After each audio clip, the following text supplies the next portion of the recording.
नमस्कार दोस्तों, आज हम बात करेंगे एक ऐसे महान नेता की जिन्होंने अपनी जान देश के लिए कुर्बान कर दी। नेताजी सुभाष चंद्र बोस, एक ऐसा नाम जो भारतीय स्वतंत्रता संग्राम के इतिहास में अमर है। उनकी वीरता और देशभक्ति की कहानियां आज भी हमें प्रेरित करती है। वो थे नेताजी सुभाष चंद्र बोस। उनका जीवन संघर्ष और साहस का प्रतीक है। उन्होंने अपने जीवन का हर क्षण देश की सेवा में समर्पित कर दिया। नेताजी भारत की आजादी की लड़ी के एक महत्वपूर्ण स्तंभ थे। उन्होंने भारतीय राष्ट्रीय सेना INA की स्थापना की और ब्रिटिश शासन के खिलाफ सशस्त्र संघर्ष का नेतृत्व किया।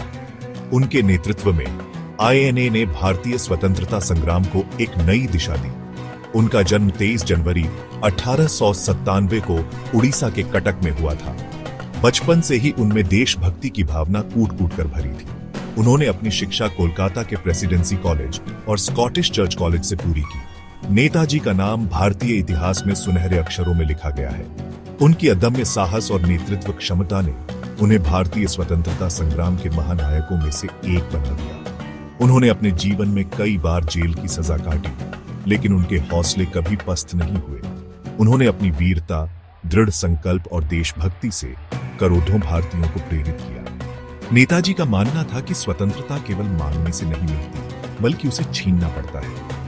उनके इस विचार ने भारतीय युवाओं में एक नई ऊर्जा का संचार किया। नेताजी का मानना था कि आजादी मांगने से नहीं, बल्कि छीनने से मिलती है। उन्होंने अपने जीवन में कई बार ब्रिटिश सरकार के खिलाफ विद्रोह किया और हर बार अपने अदम्य साहस का परिचय दिया। उनके इसी विचार ने लाखों युवाओं को आजादी की लड़ी में शामिल होने के लिए प्रेरित किया। नेताजी सुभाष चंद्र बोस का जीवन और उनकी कहानियां हमें यह सिखाती हैं कि सच्ची देशभक्ति क्या होती है और अपने देश के लिए किस तरह से समर्पित होना चाहिए। नेताजी का बचपन अनुशासन और कठोर परिश्रम में बीता। उनके पिता जानकीनाथ बोस एक जाने माने वकील थे। माता प्रभावती देवी एक धार्मिक महिला थी। शुरुआती शिक्षा कटक के रेवेंशा कॉलेजिएट स्कूल में हुई। बाद में उन्हें पढ़ाई के लिए कलकत्ता के प्रेसिडेंसी कॉलेज भेजा गया। नेताजी पढ़ाई में बहुत तेज थे। उन्होंने दर्शन शास्त्र में स्नातकोत्तर परीक्षा में प्रथम श्रेणी में उत्तीर्ण की। उनके अंदर देशभक्ति की भावना कूट-कूट कर भरी थी। उच्च शिक्षा के लिए नेताजी इंग्लैंड गए। वहां उन्होंने भारतीय सिविल सेवा परीक्षा पास की। यह एक बहुत बड़ी उपलब्धि थी, लेकिन नेताजी का मन तो देश की सेवा में ही रम गया था।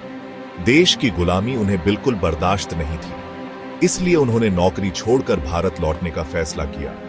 1921 में नेताजी भारत वापस आ गए। उनके इस फैसले ने अंग्रेजों को हिलाकर रख दिया। नेताजी ने साफ कर दिया था कि उनका लक्ष्य भारत को आजाद कराना है। भारत लौटकर नेताजी भारतीय राष्ट्रीय कांग्रेस में शामिल हो गए। यह वह समय था जब देश में स्वतंत्रता संग्राम अपने चरम पर था और हर कोई अंग्रेजों के खिलाफ एकजुट हो रहा था। नेताजी ने कांग्रेस में शामिल होकर अपने राजनीतिक जीवन की शुरुआत की और जल्द ही अपनी काबिलियत और नेतृत्व क्षमता से सबका ध्यान आकर्षित किया। जल्द ही वो कांग्रेस के एक प्रमुख नेता बन गए। उनके जोशीले भाषण और देशभक्ति की भावना ने लोगों के दिलों में एक नई उम्मीद जगाई। नेताजी का मानना था कि भारत को पूर्ण स्वतंत्रता मिलनी चाहिए और इसके लिए उन्होंने अपने विचारों को खुलकर व्यक्त किया। उन्होंने पूर्ण स्वराज की मांग की। उनका यह दृढ़ विश्वास था कि भारत को अंग्रेजों से पूरी तरह से मुक्त होना चाहिए। नेताजी ने अपने भाषणों में बार बार इस बात पर जोर दिया कि आधी अधूरी आजादी से देश का भला नहीं हो सकता। उनका मानना था कि अंग्रेजों से किसी भी तरह का समझौता देश के लिए घातक होगा। उन्होंने कहा कि अंग्रेजों के साथ किसी भी प्रकार की बातचीत या समझौता केवल एक धोखा होगा और इससे देश की स्वतंत्रता की लड़ाई कमजोर पड़ जाएगी। 1938 में नेताजी कांग्रेस के अध्यक्ष चुने गए। यह उनके राजनीतिक जीवन का एक महत्वपूर्ण मोड़ था। अध्यक्ष बनने के बाद उन्होंने कांग्रेस के भीतर और बाहर दोनों जगह अपने विचारों को और मजबूती से रखा, लेकिन कांग्रेस के अंदर मतभेद बढ़ने लगे। नेताजी के विचार और उनके तरीकों से सभी सहमत नहीं थे। कई नेता उनके आक्रामक रुख से असहमत थे और यह मतभेद धीरे धीरे बढ़ता गया। नेताजी का मानना था कि आजादी के लिए हथियार उठाना जरूरी है, उनका विश्वास था कि केवल अहिंसा से स्वतंत्रता प्राप्त नहीं की जा सकती। उन्होंने सशस्त्र संघर्ष का समर्थन किया और इसके लिए उन्होंने कई क्रांतिकारी नेताओं के साथ मिलकर काम किया। लेकिन गांधी जी और कांग्रेस के दूसरे नेता अहिंसा के मार्ग पर चलना चाहते थे। उनका मानना था कि अहिंसा ही स्वतंत्रता प्राप्त करने का सही तरीका है। इस मुद्दे पर नेताजी और गांधी जी के बीच गहरे मतभेद थे। यह मतभेद इतना बार आंच गया कि नेताजी को 1939 में कांग्रेस से इस्तीफा देना पड़ गया। यह उनके जीवन का एक महत्वपूर्ण और कठिन निर्णय था, लेकिन उन्होंने अपने सिद्धांतों से समझौता नहीं किया और स्वतंत्रता संग्राम में अपने तरीके से योगदान देना जारी रखा। कांग्रेस छोड़ने के बाद नेताजी ने फॉरवर्ड ब्लॉक नामक एक नई पार्टी बनाई। उनका लक्ष्य था आजादी के लिए युवाओं को एकजुट करना। नेताजी का मानना था कि अंग्रेजों को भारत से भगाने के लिए सशस्त्र क्रांति जरूरी है। उन्होंने अपने भाषणों से लोगों में जोश भरा। तुम मुझे खून दो, मैं तुम्हें आजादी दूंगा। उनका यह नारा देश के कोने कोने में गूंजने लगा। नेताजी के विचारों से प्रभावित होकर हजारों युवा उनके साथ आ गए। देश में एक नया ही जोश और उत्साह देखने को मिल रहा था। आजाद हिंद फौज, दूसरा विश्व युद्ध और आजादी की जंग, यह कहानी है उन वीर सपूतों की जिन्होंने अपनी मातृभूमि की स्वतंत्रता के लिए अपने प्राणों की आहुति दी। दूसरे विश्व युद्ध के दौरान नेताजी ने भारत की आजादी के लिए एक सुनहरा मौका देखा।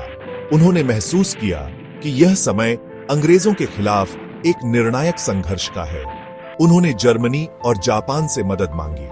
नेताजी ने इन देशों के नेताओं से मुलाकात की और उन्हें भारत की स्वतंत्रता संग्राम में सहयोग करने के लिए प्रेरित किया। 1943 में नेताजी सिंगापुर पहुंचे और आजाद हिंद फौज का गठन किया। यह सेना भारतीय स्वतंत्रता संग्राम का एक महत्वपूर्ण हिस्सा बनी। इस सेना में भारतीय युद्धबंदी और दक्षिण पूर्व एशिया में रहने वाले भारतीय शामिल हुए। इन लोगों ने अपनी मातृभूमि की स्वतंत्रता के लिए अपने प्राणों की आहुति देने का संकल्प लिया। नेताजी ने दिल्ली चलो का नारा दिया और आजाद हिंद फौज ने भारत की ओर कूच किया। यह नारा भारतीय स्वतंत्रता संग्राम का प्रतीक बन गया। आजाद हिंद फौज ने अंग्रेजों से कई मोर्चों पर लोहा लिया। उन्होंने बहादुरी से लड़ाई लड़ी और अपने अदम्य साहस का परिचय दिया। हालांकि उन्हें सफलता नहीं मिल पाई। अंग्रेजों की ताकत और संसाधनों के सामने आजाद हिंद फौज को कई कठिनाइयों का सामना करना पड़ा। लेकिन नेताजी के नेतृत्व में आजाद हिंद फौज ने भारत की आजादी की लड़ी लड़ाई को एक नया आयाम दिया। उनकी वीरता और बलिदान ने भारतीय स्वतंत्रता संग्राम को एक नई दिशा दी और आने वाली पीढ़ियों के लिए प्रेरणा का स्रोत बने। रहस्यमय मृत्यु, अधूरा सफर। 18 अगस्त 1945 को नेताजी एक विमान दुर्घटना में ताइवान के पास रहस्यमय परिस्थितियों में शहीद हो गए। उनकी मृत्यु की खबर सुनकर पूरे देश में शोक की लहर दौड़ गई। बहुत से लोगों ने इस खबर पर विश्वास नहीं किया। कई लोगों का मानना था कि नेताजी जिंदा है और एक दिन वापस आएंगे। नेताजी की मौत आज भी एक रहस्य बनी हुई है, लेकिन उनकी मृत्यु की खबर से भारत की आजादी की लड़ाई को बहुत बड़ा धक्का लगा। नेताजी की विरासत, अमर ज्वाला। हालांकि नेताजी हमारे बीच नहीं रहे, लेकिन उनकी विरासत आज भी करोड़ों भारतीयों को प्रेरित करती है। उनका साहस, देशभक्ति और नेतृत्व आज भी युवा पीढ़ी के लिए एक मिसाल है। नेताजी ने हमें सिखाया कि आजादी के लिए संघर्ष करना हमारा कर्तव्य है। उनका जीवन हमें यह भी सिखाता है कि मुश्किलों से कभी नहीं घबराना चाहिए। नेताजी का नाम इतिहास में उन महान नेताओं में गिना जाता है जिन्होंने अपने देश के लिए अपना सर्वस्व न्योछावर कर दिया। निष्कर्ष, प्रेरणा के स्रोत। नेताजी सुभाष चंद्र बोस भारत मां के सच्चे सपूत थे। उनका जीवन और आदर्श हमेशा हमें प्रेरित करते रहेंगे। उन्होंने हमें सिखाया कि हमें अपने अधिकारों के लिए हमेशा आवाज उठानी चाहिए। नेताजी का मानना था कि एक मजबूत और स्वतंत्र भारत का निर्माण केवल तभी संभव है जब हम सभी जाति, धर्म और भाषा से ऊपर उठकर एक साथ आए। नेताजी का जीवन और संघर्ष हमें हमेशा याद दिलाता रहेगा कि आजादी का कोई विकल्प नहीं है। जय हिंद।